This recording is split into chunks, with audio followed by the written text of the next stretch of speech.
నేను కొన్ని డైలాగ్స్ చెప్తాను. ఆగండి ఆగండి, ఇంకా చెప్పలేదు. చెప్పిన తర్వాత అరవండి, ఇంకా నేను డైలాగ్స్ చెప్పలేదు. ఒక అమ్మాయి పెళ్లి చేసేటప్పుడు పెళ్లి కార్డ్స్ ఎంత బాగా ప్రింట్ చేయించాలి అని చూస్తారు, కానీ అమ్మాయి మనసులో అబ్బాయి ఉన్నాడా లేదా ఎవరు ఆలోచించరు.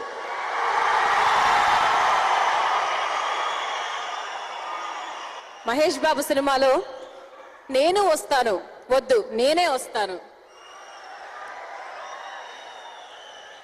అప్పటికి ఇప్పటికి ఏం మారిందత్త? అప్పుడు ఆయన చేతిలో ఉంది, ఇప్పుడు మీ చేతిలో ఉంది. ఇంకా చెప్పాలంటే ఇంకా చాలా ఉంది. ఈ రోజు ఇంకా మనం చాలా అవార్డ్స్ కూడా ఇవ్వాలి. మరి ఇంత చెప్పిన తర్వాత నేను ఆయన గురించి ప్రత్యేకంగా ఇంట్రడక్షన్ చెప్పనక్కర్లేదు. ఆయన సినిమా అంటే ఇంట్రెస్ట్ లేని వాడికి కూడా ఆయన సినిమాలు చూస్తే ఇంట్రెస్ట్ స్టార్ట్ అవుతుంది. ఒక డైరెక్టర్ కావాలనుకున్న వాళ్ళు ఆయన ఇన్స్పిరేషన్ గా తీసుకుంటారు. ఆయన ఒక మంచి స్పీకర్. ఆయన మాట్లాడితే కనీసం మనము కళ్ళు రెప్ప కూడా కొట్టకుండా వినేంతగా ఆయన స్పీచ్ ఉంటుంది. మరి ఎన్నో ప్రోగ్రామ్స్ లో ఆయన స్పీచ్ మీరు వినే ఉంటారు. మరి ఈ రోజు మన కార్యక్రమానికి చాలా ముఖ్యమైన చీఫ్ గెస్ట్ గా విచ్చేసినటువంటి త్రివిక్రమ్ శ్రీనివాస్ గారిని సాదరంగా స్టేజ్ మీదకి ఆహ్వానిస్తున్నాం.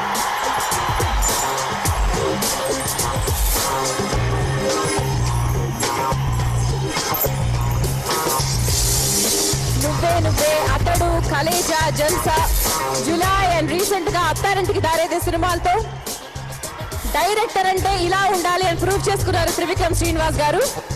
యాజ్ అ రైటర్ గా, యాజ్ అ లిరిక్ రైటర్ గా, యాజ్ అ డైరెక్టర్ గా. సో ఆయనకంటూ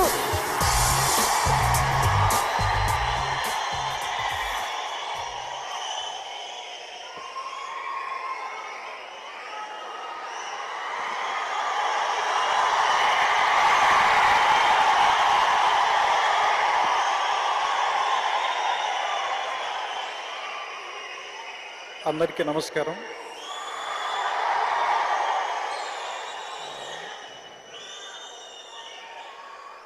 చైర్మన్ రామచంద్రనాయుడు గారికి, వైస్ చైర్మన్ జయగల్లా గారికి, రాష్ట్ర మంత్రివర్యులు గల్లా అరుణ్ కుమార్ గారికి, మిగతా ఇక్కడ విచ్చేసిన అమర్ రాజా బ్యాటరీస్ సిబ్బందికి, వారి కుటుంబాలకి, అందరికీ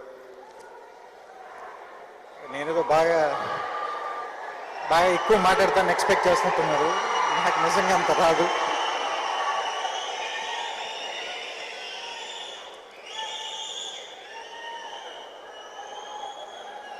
నాకు కార్లు బ్యాటరీ ఉంటుందని తెలుసు, కానీ బ్యాటరీ వెనకాల ఎంతమంది ఉంటారు నాకు తెలియదు నిజంగా.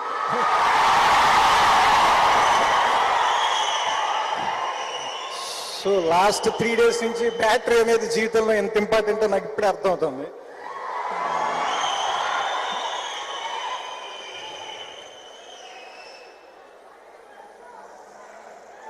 నాకు ఇందాక ఇక్కడ అందరూ పాట పాడుతున్నప్పుడు, డాన్స్ చేస్తున్నప్పుడు అందులో చాలా తప్పులు ఉన్నాయి. కానీ నేను మొట్టమొదటిసారి నా ఫ్రెండ్స్ ఏదో ఒక చిన్న స్కూల్ పెడితే దానికి ఒక యాడ్ ఫిల్మ్ టీమ్ అని అడిగారు. నేను భీమవరంలో ఉన్నప్పుడు. దేవుడి దేవల్ల యాడ్ ఫిల్మ్ ఇప్పటికీ ఎవరు చూడలేదు. చూసుంటే నాకు సినిమాలు ఇచ్చిండేవారు కాదు. ఎందుకంటే ఏం తీయాలి తెలియక తీస్తూనే ఉన్నాం రోజంతా. కాకపోతే ఇలాంటి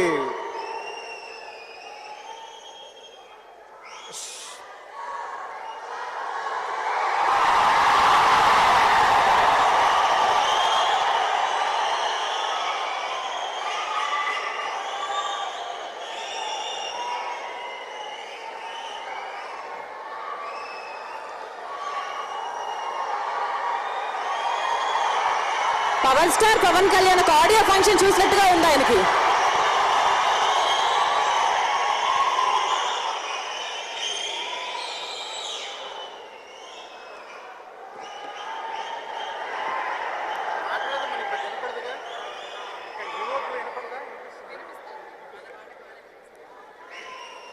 అంటే నాకు బేసిక్గా భయం. మీరు ఇలా భయపెడితే ఇంకేం మాట్లాడలేను, మొత్తం మర్చిపోతున్నాను.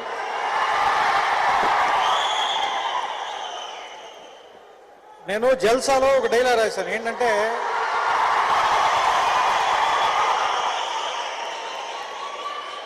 అదే గాలి, నేల, నీరు, నిప్పు, ఆకాశం ఇవందరివి, వీటి మీద అందరికీ హక్కు ఉంటుంది. అవి కొంతమంది చేతుల్లో కాపీ రైట్ ఉండటం కరెక్ట్ కాదని. అంటే అది బేసిక్గా నా ఒపీనియన్ కూడా. అది అంటే ఇక్కడ ఫస్ట్ నన్ను అట్రాక్ట్ చేసింది ఏంటంటే ముందు ఆ, పంచభూతాల్ని ఈ అమర్ రాజా బ్యాటరీస్కి కనెక్ట్ చేయటం నాకు నచ్చింది. ఎందుకంటే బ్యాటరీ అనేది బాగా టెక్నికల్గా మ్యాన్ మేడ్ థింగ్ కదా, మనం తయారు చేసేది. కానీ దాన్ని మనం తయారు చేయట్లేదు, నేచర్ ఇచ్చిన దాంట్లోంచే వాడుకుని దాన్ని మళ్ళీ జనానికి ఇస్తున్నాం అనే ఒక ఫీలింగ్ జనరేట్ చేస్తుందా అనిపించింది నాకు. ఎందుకంటే ఆ 5 కలర్స్ కానీ 5 ఎలిమెంట్స్ కానీ చూస్తుంటే. ఎందుకంటే నాకు చాలా సంవత్సరాల క్రితం ఒక మిత్రుడితో ఒక డిస్కషన్ జరుగుతున్నప్పుడు, ఒక సాయంత్రం పూట కూర్చొని మాట్లాడుకున్నప్పుడు ఆయన నాతో ఒక మాట చెప్పాడు. మామూలుగా మనుషులకు 4 కాలాలు ఉన్నాయి: కృతయుగం, త్రేతాయుగం, ద్వాపరయుగం, కలియుగం. They 4 ages according to the Hindu mythology. కృతయుగంలో ఒక రాక్షసుడు ఏదో బుక్స్ పట్టుకుని, వేదాలు పట్టుకుని కిందకి వెళ్ళిపోయి సముద్రం కింద దాక్కున్నాడు. దాక్కుంటే విష్ణుమూర్తి వరాహ అవతారంలో వచ్చి అతన్ని చంపి ఆ వేదాలన్నీ పైకి తీసుకెళ్ళాడు. త్రేతాయుగంలో సీతని రావణాసురుడు సముద్రం దాటి అవతలికి తీసుకెళ్ళాడు. రాముడు వెళ్ళి యుద్ధం చేసి తన సీతని వెనక్కి తెచ్చుకున్నాడు. ద్వాపరయుగంలో ఒక 2 బ్రదర్స్ యాన్సిస్టర్ల ప్రాపర్టీ గురించి ఒక చిన్న గొడవ వచ్చి వాళ్ళిద్దరు కలిపి కురుక్షేత్రం మధ్యలో ప్లేస్ సెలెక్ట్ చేసుకుని అక్కడ కొట్టుకుని చచ్చిపోయి మిగిలిన పాండవులు ఆ ప్లేస్ సెలెక్ట్ చేసుకున్నారు. ఈ 3 ఆలోచిస్తుంటే ఏమనిపించిందని ఆయన చెప్పాడంటే, నాకు cause of the war is knowledge once. జ్ఞానం కోసం పోరాటం జరిగింది. త్రేతాయుగం వచ్చేసరికి కాజ్ ఆఫ్ ది వార్ కొంచెం తగ్గింది. ఒక అమ్మాయి, సీత అని ఒక అమ్మాయి కోసం కొట్టుకున్నారు. థర్డ్ ద్వాపరయుగం వచ్చేసరికి కాజ్ ఆఫ్ ది వార్ ఇంకా చీప్ అయింది. ఒక ల్యాండ్ గురించి కొట్టుకున్నారు. ఇప్పుడు కలియుగంలో కాజ్ ఆఫ్ ది వార్ ఏంటి? దేని గురించి కొట్టుకుంటాం? కలర్తో ఉన్న ఒక నోటు గురించి కొట్టుకుంటాం. దాన్ని కొంతమంది రూపాయి అంటారు, కొంతమంది డాలర్ అంటారు, కొంతమంది రెన్మిన్బే అంటారు. సో అలాగే వార్ జరిగే ప్లేస్ ఒకప్పుడు ఎక్కడి నుంచో కింద సముద్రంలోకి వెళ్ళి కొట్టుకున్నారు. త్రేతాయుగం వచ్చేసరికి ఒక సముద్రం దాటితే సరిపోయింది. కలియుగం, ద్వాపరయుగం వచ్చేసరికి 2 ప్లేసెస్కి మధ్యలోనే ఒక ప్లేస్ సెలెక్ట్ చేసి కొట్టుకున్నారు కురుక్షేత్రంలో. సో వార్ ఫీల్డ్ కూడా దగ్గర అయిపోతుంది. సో ఇప్పుడు వార్ ఫీల్డ్ ఎక్కడుంది? విత్ ఇన్ మనలోనే ఉంది. మనం ఒక తప్పు చేస్తాం, డబ్బులు సంపాదించడం కోసం, లేదా పేరు సంపాదించడం కోసం, లేదా ఇంకోటి ఏదో గెలవటం కోసం అబద్ధం చెప్తాం. తర్వాత మనమే దానికి గిల్టీగా ఫీల్ అవుతాం, మనలో మనమే సంఘర్షణ అనుభవిస్తాం, మనతో మనమే కొట్టుకుంటాం, చివరికి మనమే చచ్చిపోతాం. సో ఇప్పుడు వార్ ఫీల్డ్ దగ్గరకు వచ్చేసింది, మన లోపల దాకా వచ్చేసింది.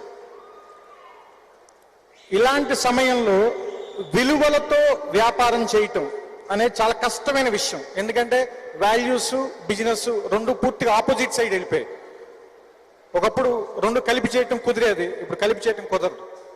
ఆ కలిపి చేసే ప్రయత్నం చేస్తున్నందుకు నాకు ఈ అమర్ రాజా బాగా నచ్చింది. నాకు దీనికి తెలిసింది గత వారం రోజులుగానే.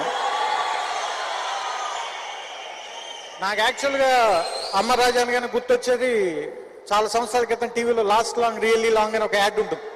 నాకు యాడ్ బాగా ఇష్టం, ఎందుకంటే అందులో చివరిలో వచ్చే సాంగ్ చాలా నచ్చుతుంది.